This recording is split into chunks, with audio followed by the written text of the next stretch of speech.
Hello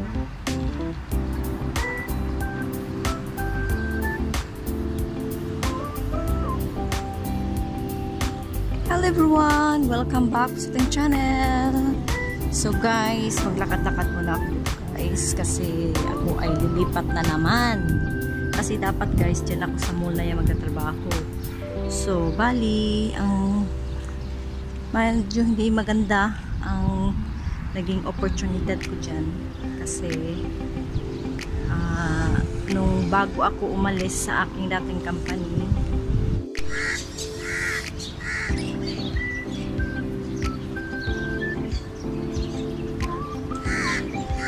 so, dito muna tayo sa park guys, magtambay-tambay.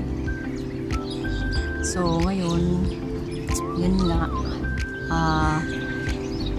bali, hindi ako natuloy dun sa una kong in-applyan. Although, maganda yung, napakaganda ng salon talaga guys, actually. Napaka-nice ng salon. Pero, yun nga, hindi maganda yung ano doon, yung patakaran nila kasi pa-iba-iba sila ng, ay, cute naman yan, no?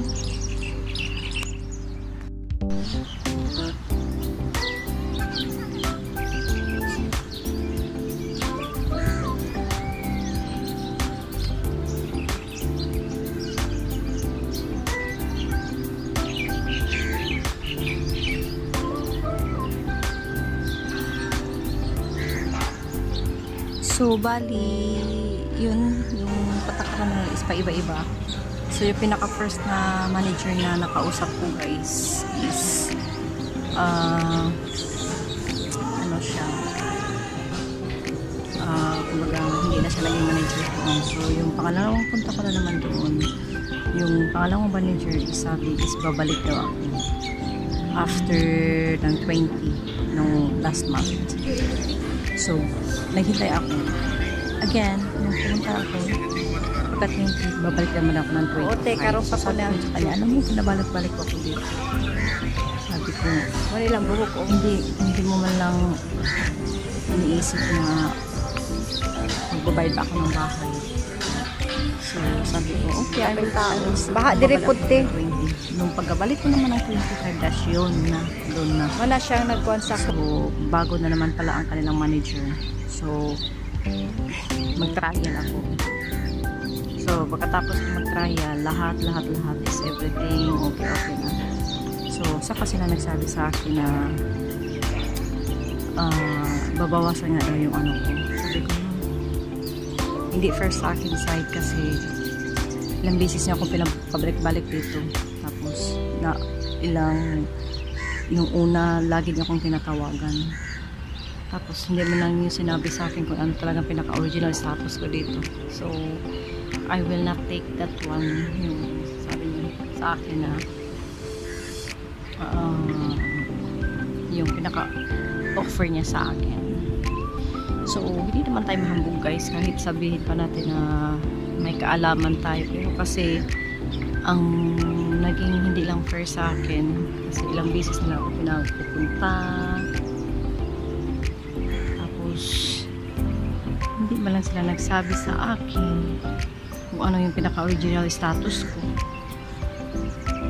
So, tapos pa na west, sabi ko na west yung ilang days ko na pagtambay kasi kayo yung pinapriority ko. Ang dami kong na-miss na mga opportunity. Wala akong entertain na mga na-applyan kasi nakatutok ako sa inyo kasi syempre kayo yung pinaka-first na nag-ano sa akin. Pero i-offeran mo lang ako ng ganyan ayaw ko, hindi ko siya tatanggapin. So, yun nga guys, kinabukasan nag-apply ako. Hindi kong in-applyan. Kasi yung dito kasi guys, pag alis ka, may grace period ka na 1 month. So, bago mag 1 month, kailangan is maka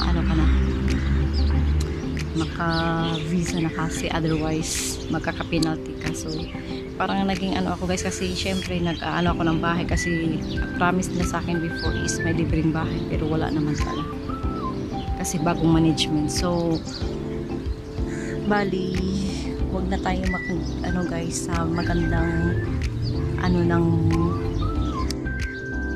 salon, pag physical na ano ng salon, kung pangit naman yung kanilang mga patakaran, daming mga humahawak, hindi mo alam kung sino yung lalapitan mo kasi pasa-pasa ka lang. So yun nga yung may kasamahan kasi ako before na nagbigay sa akin. Yung kasamahan ko guys, bago ako lumipat, binigyan na niya ako ng ano, na punta ka doon kasi naghahanap sila. So hindi ko muna siya pinuntahan kasi syempre ano ako dito sa company ko na. So na west yung ano ko.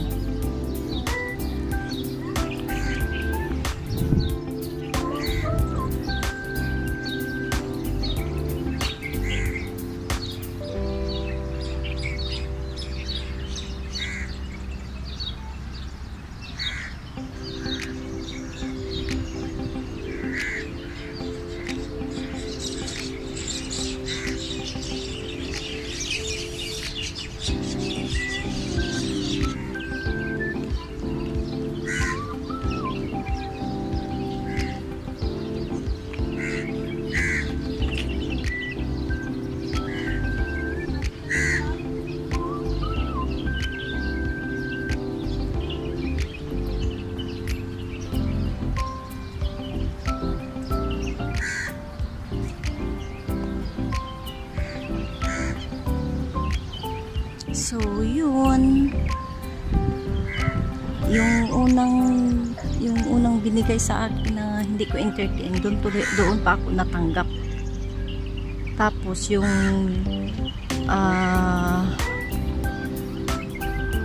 demand, yung sahod ko mas napabuti pa tuloy guys, yung pagkalipat ko kasi libre bahay, tapos more than pa sa hiningi ko na ano. Tapos medyo okay, hindi siya maganda guys na salon, maliit lang siya, pero at least yung aking demand na hiningi is naibigay naman nila. Tapos yung okay naman din yung kasamahan ko, mga ibang lahi, bali ako lang yung Pilipina, pero it's okay, pwede naman tayo magkapatid, walang problema. So yun nga guys, changes, sabi ko nga, changes is a beautiful thing na ano, pero hindi lahat is beautiful, pero kailangan guys is meron tayong mga plan B sa ating mga desisyon kasi sa ating mga changes, no, kailangan talaga tayo may plan B palagi kasi hindi natin masabi kung maganda ba yung first na ano natin. So kung hindi ma-work yung pinakauna natin na decision, then we can move on sa plan B natin. So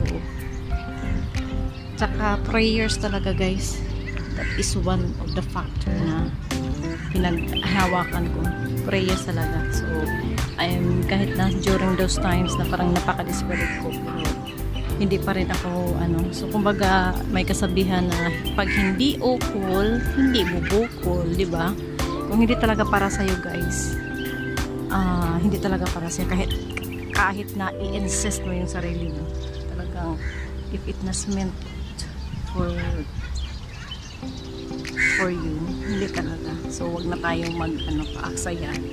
So dito ako sa park guys na malapit sa amin. So bali itong area na to, ito yung GBC. So kaya sa tinatawag na GBC kasi ano to siya, circle, Jumeirah Village Circle, kumbaga ano to siya guys,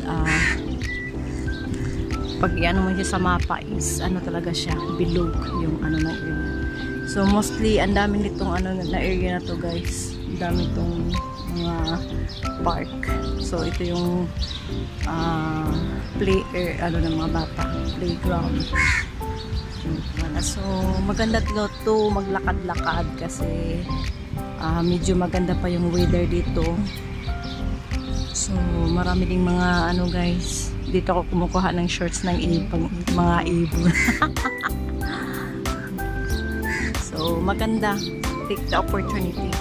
So ngayon is maglilipat na naman ako guys. Napakahirap pa naman maglipat, mag-impake ka pa, tapos yung kasing tinutuluyan ko ngayon, ano to siya guys, medyo walang ano ba, hagdanan lang siya, wala siyang left, tapos yung pinaka tingnan mo yung uwak may ano siya.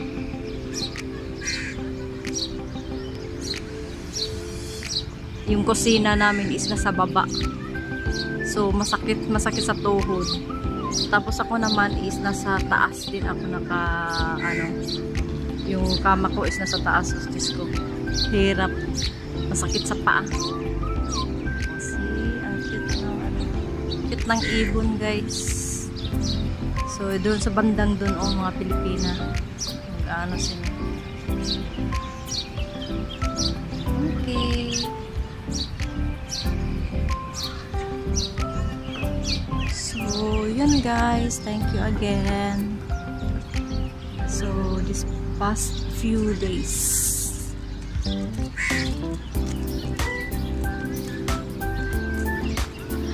this past few weeks is medyo stressful, lalo na pag wala kang pera.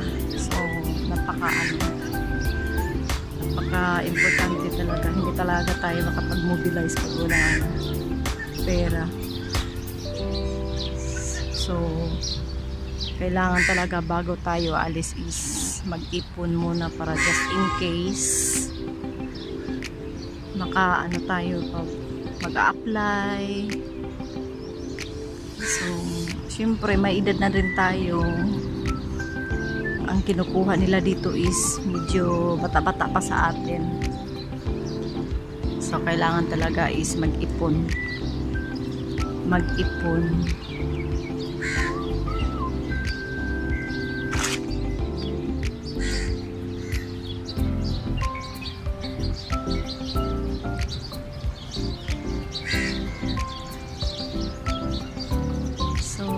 Thank you again guys, and see you in my next video. Bye! So medyo madrama ang ating nakaraang araw. So at least finally naging maganda naman at napabuti. So thanks God. God is good talaga. Lagi ko sinasabi guys, pag lumalabas ako guys, I will trust in Lord. I trust in you Lord. I will know that you will provide for me. So, maganda naman yung naging providence niya sa akin. Everything went well. Okay, guys. Thank you again, guys. Bye. So, ang daming ibon dito. Oh.